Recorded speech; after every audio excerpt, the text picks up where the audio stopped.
ఏదైతే తెలంగాణ రాష్ట్ర ప్రభుత్వం 6 గ్యారెంటీల్లో భాగంగా మరి ఆనాడు అమలు చేసినటువంటి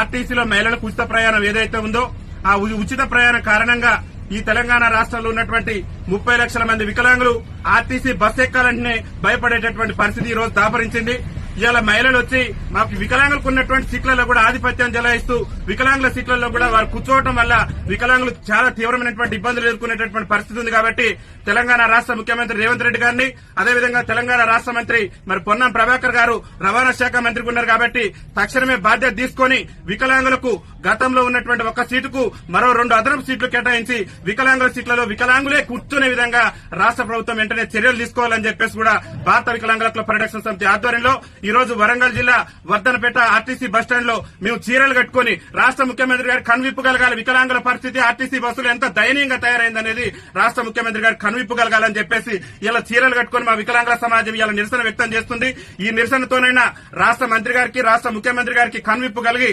ఆర్టీసీలో అదనంగా వికలాంగులకు మరో 2 సీట్లు కేటాయించి ఆర్టీసీలో వికలాంగుల సీట్లలో సకలాంగులు కూర్చుంటే ఆ సకలాంగుల మీద క్రిమినల్ కేసులు నమోదు చేసి వికలాంగుల సీట్లను వికలాంగులకే కేటాయించే విధంగా రాష్ట్ర ప్రభుత్వం చర్యలు తీసుకోవాలని చెప్పేసి భారత వికలాంగుల హక్కుల పరిరక్షణ సమితి ఆధ్వర్యంలో మేము ఈ నిరసన కార్యక్రమాన్ని చేపట్టడం జరిగింది. ముఖ్యమంత్రి గారికి ఒకటే మేము విజ్ఞప్తి చేస్తున్నాం, మీరు 6 గ్యారెంటీల సంగతి ఏందో తెలియదు కానీ అవసరమైతే వికలాంగుల కోసం ప్రత్యేకంగా మీరు బస్సులన్నీ ఏర్పాటు చేయండి. కానీ మేము అవస్థలు పడుతున్నాం, ఇబ్బందులు పడుతున్నాం. ఆర్టీసీ బస్సు ఎక్కాలంటేనే మా గుండెల్లో రైలు పరిగెత్తేటటువంటి పరిస్థితి ఉంది. ఎందుకంటే మా మహిళా అక్కలు మా మహిళా చెల్లెళ్లు తోసుకుంటూ పోతున్నటువంటి క్రమంలో వైకల్యం ఉన్నటువంటి మేము అంగవైకల్యంతో బాధపడుతూ ఒక పక్క దుర్భర జీవితాలు గడుపుతూ ఆర్టీసీ బస్ ఎక్కాలంటే మరి చాలా తీవ్రమైనటువంటి ఇబ్బందులు ఎదుర్కొంటాం. కాబట్టి రాష్ట్ర ముఖ్యమంత్రి గారు వెంటనే స్పందించి ఆర్టీసీలో మరి వికలాంగులకు అదనపు సీట్లు కేటాయించడంతో పాటు వికలాంగుల సీట్లలో వికలాంగులు కూర్చునే విధంగా మరి జీవోను జారీ చేయాలని చెప్పేసి కూడా రాష్ట్ర ముఖ్యమంత్రి రేవంత్ రెడ్డి గారిని విజ్ఞప్తి చేస్తూ దాంతో పాటు కాంగ్రెస్ పార్టీ ఎన్నికల మేనిఫెస్టోలో కూడా చెప్పింది ఆర్టీసీలో ఒక మహిళలకే కాదు వికలాంగులకు కూడా ఉచిత రవాణా సౌకర్యం కల్పిస్తామని కాంగ్రెస్ పార్టీ అభయాస్త్రం మేనిఫెస్టోలో పేర్కొంది. కాబట్టి